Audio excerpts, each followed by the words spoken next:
Well, welcome to Beacon Today. My name's Calvin, and I get the joy of being a pastor here at a church. And if you're joining us for the first time, or maybe you haven't been here for a little bit, we are in a series called People of the Way. We're in week 4, and it's been a fun series for me. It's in the book of Acts. A couple of years ago, we did a study in the book of Acts called Sent, and it was on the first half of the book of Acts. But this one is picking up that kind of relay, and we're studying the second half. And the book of Acts it details the early Christians, people who are kind of like us, just living Christian lives, raising their families, trying to do what was right, but living in a culture that didn't always agree with their choices. Kind of sounds familiar, right? How do you live at a time where people don't agree with your choices, where maybe you struggle with kind of knowing what the right thing is to do and what you can believe and who you can trust? It was very similar. People are people. And they found themselves in this time where they were introducing people to this new way. In the book of Acts, the Christians, the first church, were called people of the way by people who weren't Christians. And really, they were just identifying them as people who followed Jesus. It wasn't used as a good term back then, but we embrace it. And as Christians, we're people of the way of Jesus. And so our premise for this series is that as Christians, we've been sent on a mission. We're engaging, we're living in our world in the here and now, but our focus is on eternity. So it brings big questions. Why am I here? What's the purpose of life? And we'll get to that a little bit in a moment. But when Jesus changed everything, when he died and rose from the dead and started this new way, this new church, he left, went to heaven, and gave his followers a mission. He said, I rose from the dead, I've conquered death, and God's inviting you through what I have done into this better way that leads to life, to be reconnected with the creator of our world. This is the God that we worship. And so he sent them on a mission. He said, don't keep this to yourselves. Take this everywhere. Go everywhere in your local community and in the region, in the country, and across the world, because this message is so important that people need to hear it. And this is the call that we have today too. To be people of the way, Christians that are on mission to share the good news of Jesus so that people know who he is. That they believe and trust in him. They know where their eternity is going to be. And this is the mission that we continue to be on. Do you have a favorite vacation spot? Now, money's not an issue. Don't worry about money. Is it a place you've been, maybe a place you want to go? I love to travel and go on vacations. I recently traveled without even knowing it. You can look at this photo. Some people from our church decided to take a cardboard cutout of me to Europe. So this is in Italy. Apparently, I was about to enjoy a coffee at a cafe, and I just want to know what TSA was thinking when they went through with their bags. A little weird, yeah. They were here for a service, and so we had a nice little joke about that. But traveling to Europe, even when you don't know, where would you choose to go? In Acts, in chapter 17, Paul, he's not on vacation, but he's traveling. More like a work trip, but with a twist, because he ends up in Athens because he was put on a boat being chased from Thessalonica and Berea right before where we'll be today in the story, because people want to kill him. Now, that's a whole nother twist on vacation, like adventurous vacations, like people chasing to kill you, and you're going to, not quite what you'd want to do, right? And Paul, he finds himself in Athens. A little context about Athens at this time. Mars Hill in Athens, where he found himself, is in Greece, and this was the intellectual center. This was like, you had a new thought, like think like Ivy League, or I'm from England, so Oxford, Cambridge. This was the place that new things came out of. Philosophy, religion. And maybe you sit in and be like, I do not want to go on vacation there. That sounds terrible, like high school. Paul, it was said that it was easier in Athens at that time to find a god than it was a human. Because there were statues everywhere. I don't know if you've traveled to some European countries. A lot of history, a lot of cool things to go see. But these things that we're looking at today represent certain things from their era. And these cool statues actually represent the gods that they worshipped. There's a lot of baggage that comes along with those big, beautiful buildings made out of marbles, made out of marble, the statues.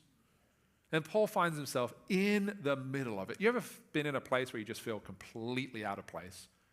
Like you show up and you're wearing your Pats jersey and then you realize that you actually should not do that in New York City. Like you're out of place and you're different. You have this different way, there's different beliefs, there's different systems. I think actually that's a good example.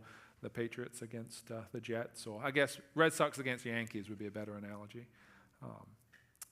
And Paul, he loves talking with people. He finds himself in this place where they loved talking about new religions and philosophies, the latest and the greatest idea.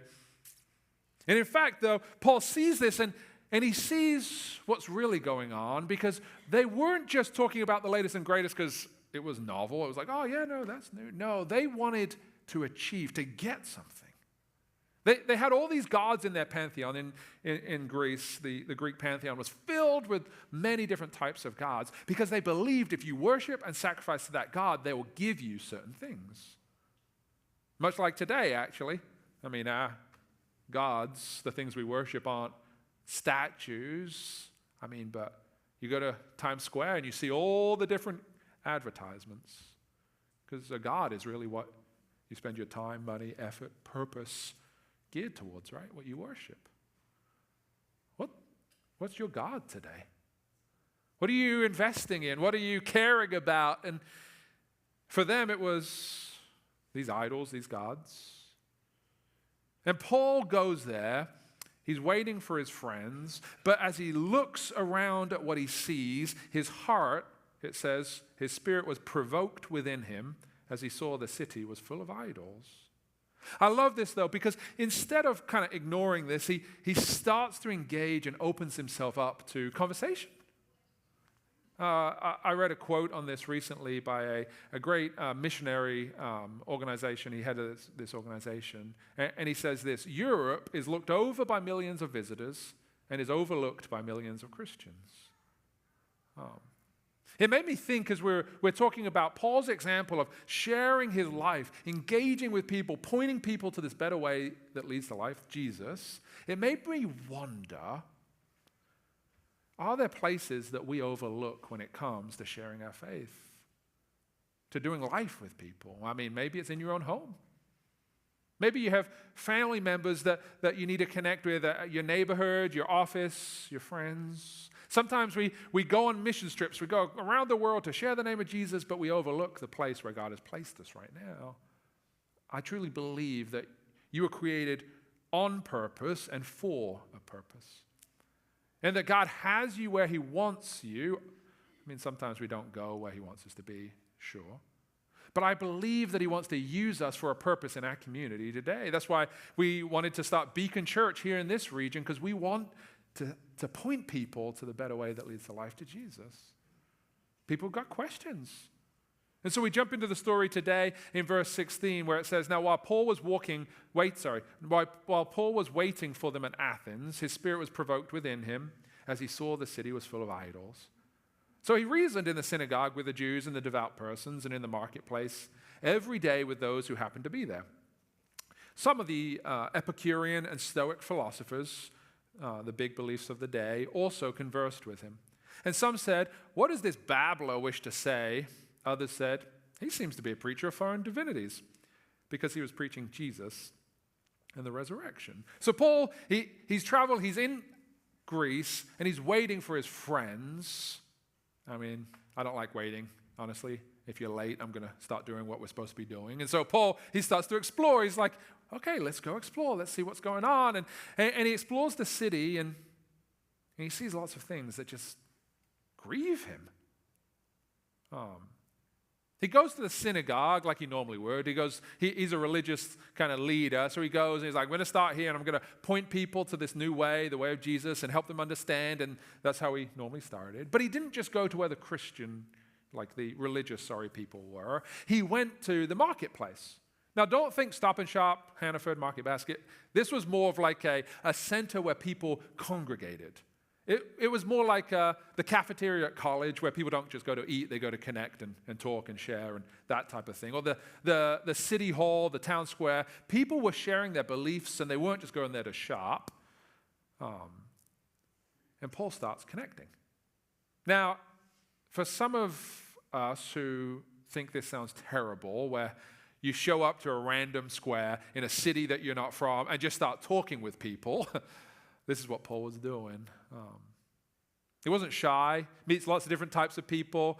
If you were willing to connect with him, he would talk to you. And he encounters these two main belief systems here. What we call the Epicureans, and they believed in freedom in giving into your flesh. So like, do what you desire. Anything, I mean, if you have this desire, just do it. You be the real you. You ever encounter people like that? Like, don't worry about those constraints. Society is constraining you. Just do what makes you feel good. This was the Epicureans. Don't use your brain, just go with your senses. And then he encountered the complete opposite. Can you imagine these two people all being at the same place? Called the Stoics. And the Stoics, if the Epicureans were the life of the party, the Stoics were the people that shut down the party. Because they believe that you find your true self by strict discipline and fully controlling your body. Now, if you're a student or a kid here, you're like, I would prefer my parents to be Epicureans, not Stoics, because I don't want to have all the rules. But Paul comes in and, man, he brings this new way. This gospel he's preaching. And it sounded crazy. We see here that they call him a babbler, meaning he's talking nonsense. But the amazing thing that he finds himself in is he is in a place that values new thoughts. I've done a lot of traveling around the country and different parts of the world. And there's certain areas that this is how you do things. New things don't happen in those areas.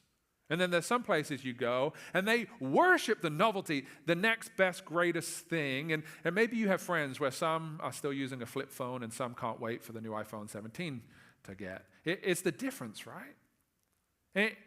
And in this, Paul is on mission to point people to where he knows they should go, but he's encountering so many different types of people. And this is no different than we do today. And I think there's some key things that we can pull out from here. In fact, there's 4 words that stand out from Paul's example that I would invite us to step into today.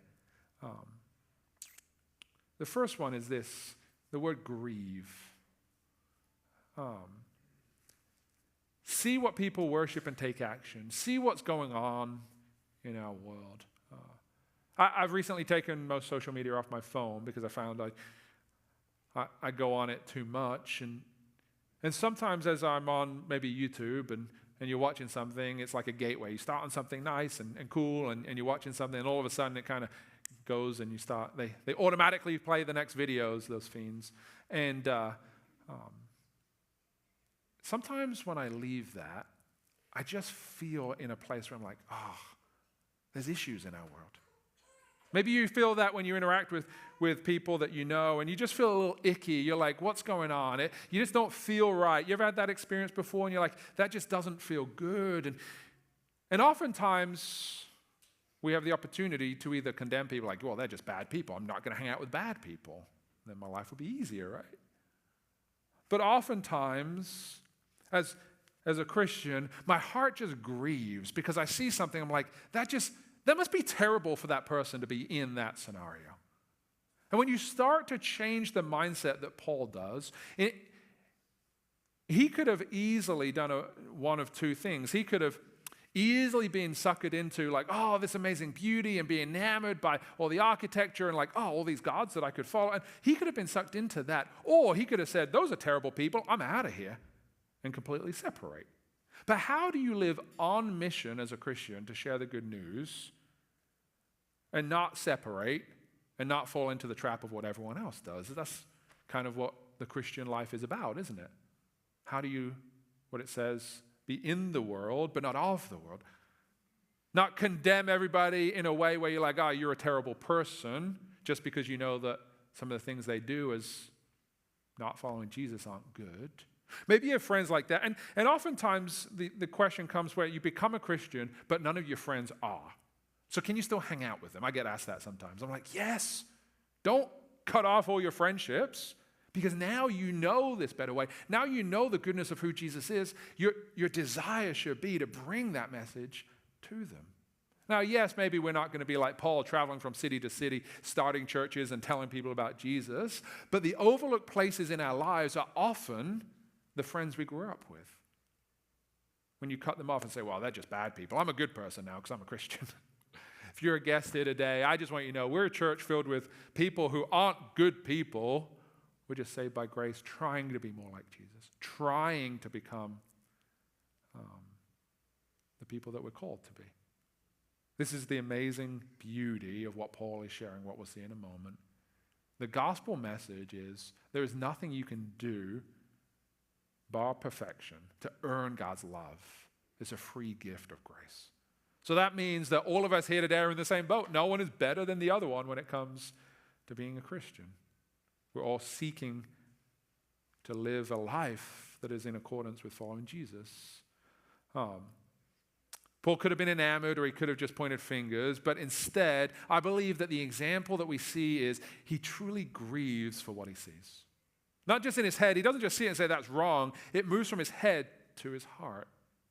I think that is when true action is taken.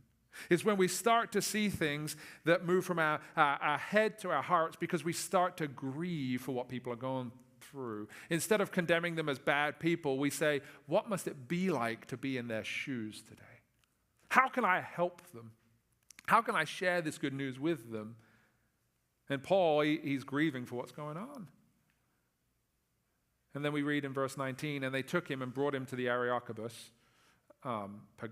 and saying, may we know what this new teaching is that you're presenting, for you bring some strange things to our ears. You ever had someone kind of hear what you're saying about faith and Jesus and be like, that's weird? Because it is kind of weird if you think about it. Like, Jesus rose from the dead, conquered death. I don't know about you, but that's a weird principle for me to understand. When the scriptures talk about there being a spiritual realm and we live in the physical, this is different. It is odd. And so if you're not a Christian, like, it would be weird to hear this for the first time. So they're talking about this, but they believe in gods. And he goes on to say, for you bring some strange things to our ears. We wish to know, therefore, what these things mean. Now, all the Athenians and the foreigners who lived there would spend their time in nothing except telling or hearing something new. The Areopagus was the council responsible to watch over both religion and education in the city. And so this was the place that vetted what Paul was saying. They're like, come tell us. So he wasn't shut down immediately. He was invited to come share because they loved novelty. They loved new gods. This was something they wanted to know more about, because they believed that in their religion, their gods, the Greeks believed that you worshipped that particular god, it meant you'd be blessed. We have some photos of some of these. Athena. This is Athena, goddess of wisdom and intellect. So you worship Athena, you give gifts to Athena, and you'd be wise and smart. Then you had Zeus, the next one right here. He is the god, the king of the gods, represents power, authority, strength, and worship him, give gifts to him, you'd have power. Then you have Aphrodite. You probably heard of Aphrodite. She was the goddess of love, beauty, desire, fertility, sex.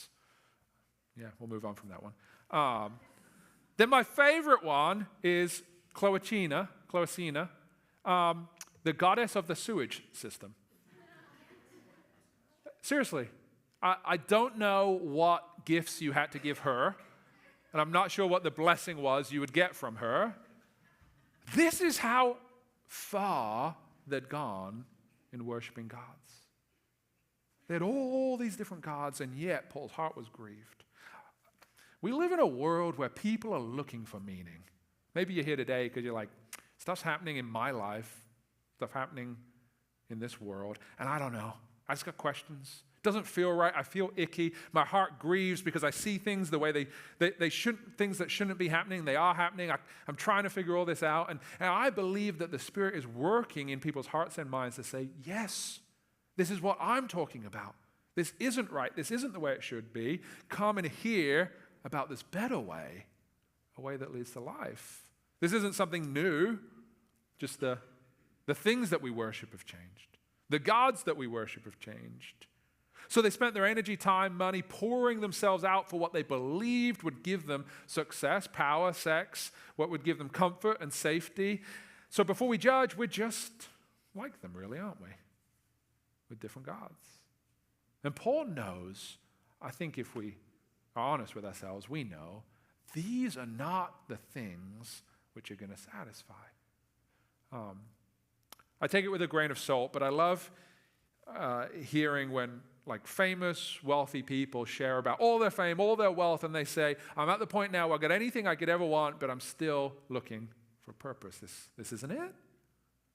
Or maybe today you're like, well, can I try that? I'd love to have all the money and fame that I could ever have, and I'll see for myself if it's worth it or not. As humans, we're all looking for something to fill the emptiness. Whether you're participating in escapism, escaping through, like the Epicureans, do whatever you feel, what makes you feel good, whatever's comfortable, whatever's desirable, enjoyable, get the senses out there, do whatever you want. Maybe that's you, or maybe you're falling into discipline. Go to the gym, do what's right, make sure you do everything you can, work hard, stay late. We all are making choices. And Paul knows that these false gods that they believe, that the people give their lives to, they'll spend all their energy on it chasing their whole lives and never arriving. Because these gods in their minds are a means to an end, but Paul's God is the end. It's the God you worship, not to get all these different things, but to be in his presence, to give him the glory, because we are created to do that. We're created to live a certain way. Paul knows that those things will never satisfy. And he wants to share with them, and he's trying to do it in a culturally relevant way. And he speaks these words of wisdom in verse 22. So Paul, standing in the midst of the Areopagus, said, Men of Athens, I perceive that in every way you are very religious. For as I passed along and observed the objects of your worship, I found also an altar with this inscription, To the unknown God. What therefore you worship as unknown, this I proclaim to you. This is an amazing, I love Paul's strategy here. He shows up to where they were. This, first and foremost, this is the thing. If you're trying to tell people how to live and what to do, you've got to show up in their world. You can't just sit out here far removed from them and tell them, this is what you should do. You got to show up in their lives.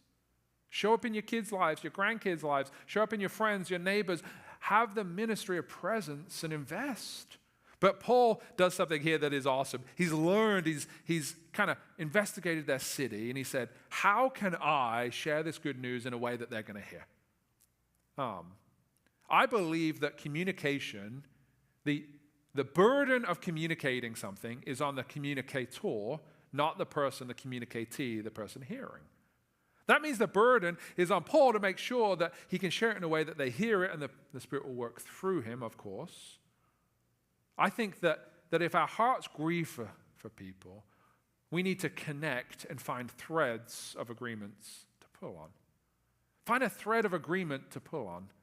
Because as you connect with someone, point number 2, you want them to hear what you have to say.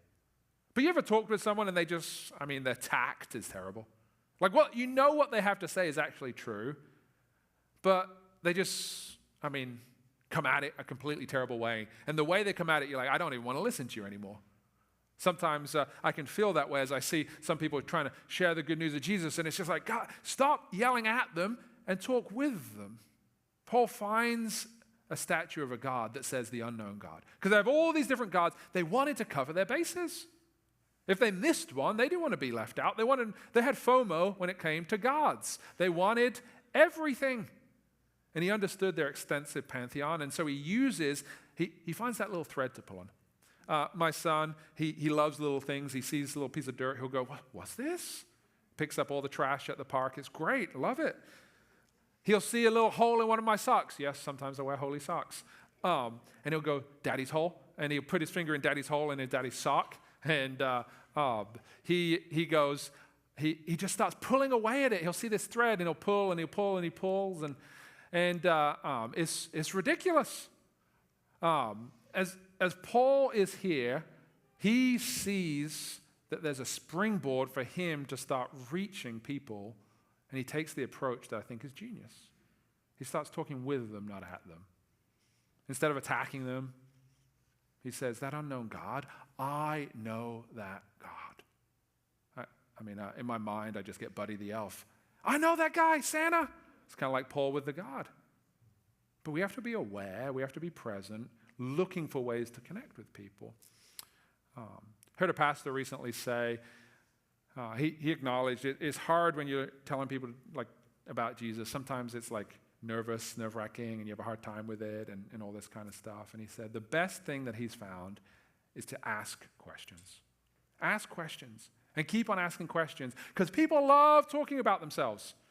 And as you ask questions, eventually you'll find something that's like that thread that you can pull on, and you can share something with them. There's these basic questions that a lot of people are having right now. And they've always been there, but where did I come from? Why am I here? And where am I going? People are wondering. Maybe you are. And Paul's saying, I know the answers to that. And he's using this commonality that he's found with them to share the good news that he wants them to hear, but he's starting where they are. I love that.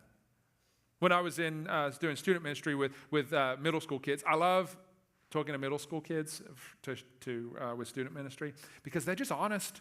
You ask them something, and if they don't like you, they'll just say, hey, I don't like you. And it doesn't shut the conversation down. They just want you to know that, and then you continue talking. And if you want to know the drama about families and what their parents are going through, just ask a middle school kid, and they'll tell you all the gossip, all the drama.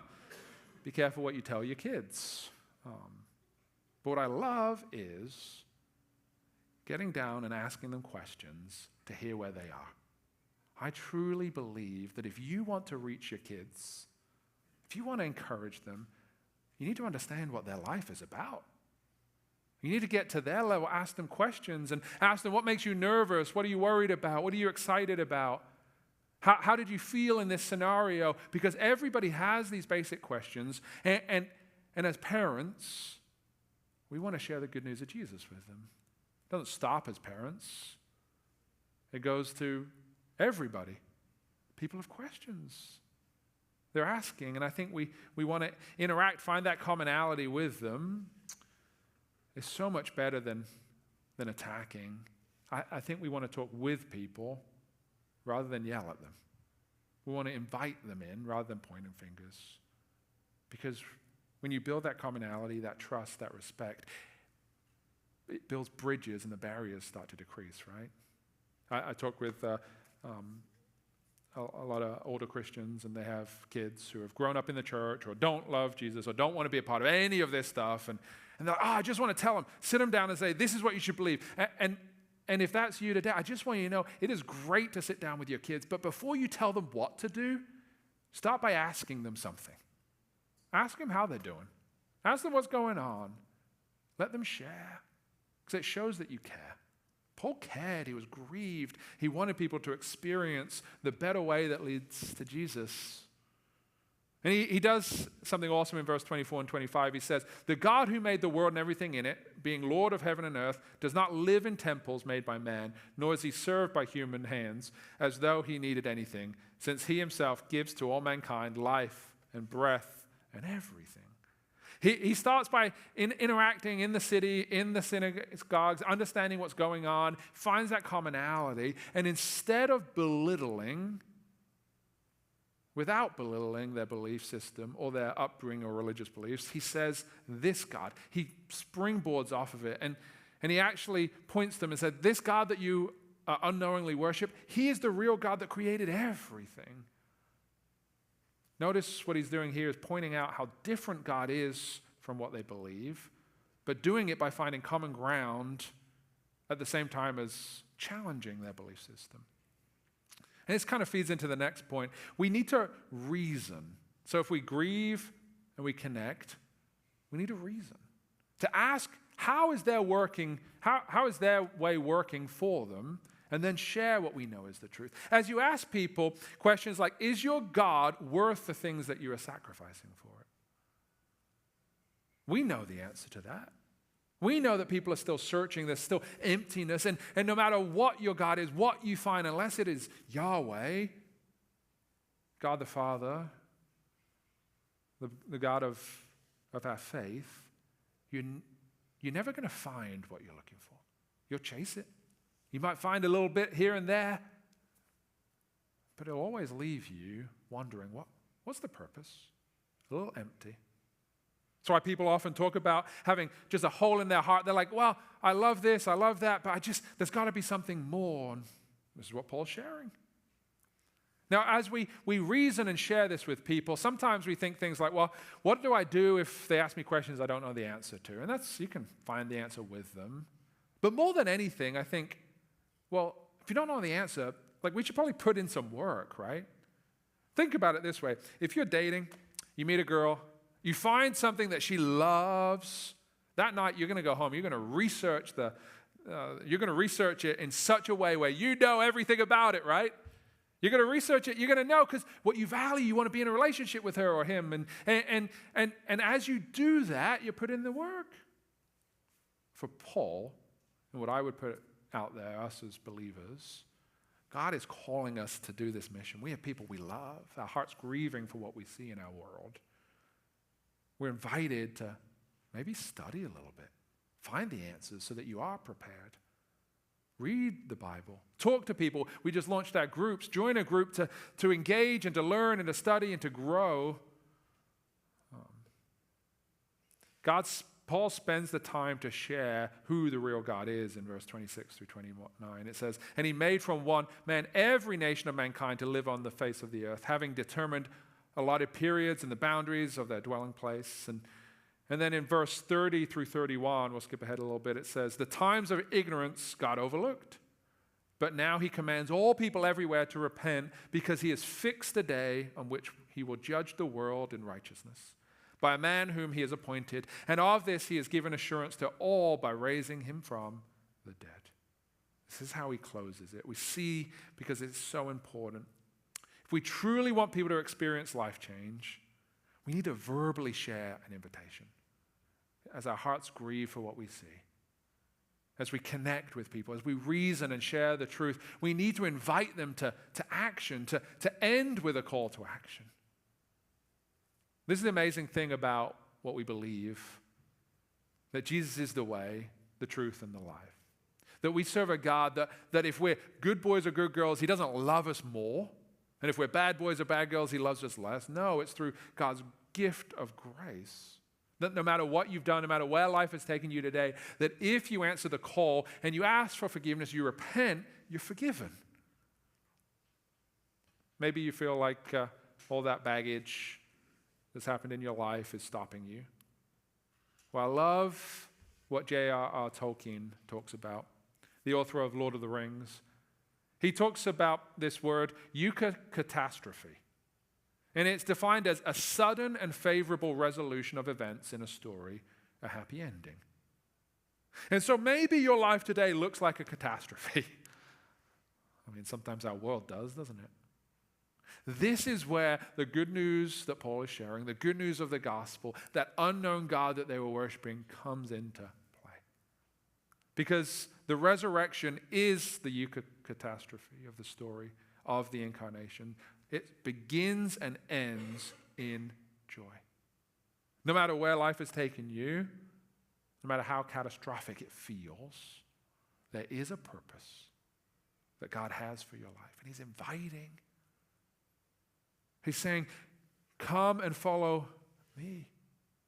And this is where, if there's going to be a happy catastrophe in our community, God is using us as people of the way to grieve, to connect, to reason, but most importantly, to invite. I hope that as we evaluate the places in our lives, that we wouldn't overlook these opportunities to share the good news of who Jesus is with people. Paul was grieved, but he didn't come in yelling, pointing fingers, saying, kid, you need to come back to church. Kid, you're evil, your life's a mess. He didn't do that. He just found that common ground, that thread to pull on. He didn't say that there isn't truth. No, he preached the truth, reasoned with them, but he invited. I just want to encourage you. Maybe today your life feels like a catastrophe. Come and follow the better way that leads to life. Maybe today there's people in your life that you're trying to share the good news of Jesus with. Don't just yell and point fingers, but invite them. Start where they are and show them where they need to be. Let's pray. God, we just ask, Lord, that you would use these words in our lives today. We love you and pray us in your name.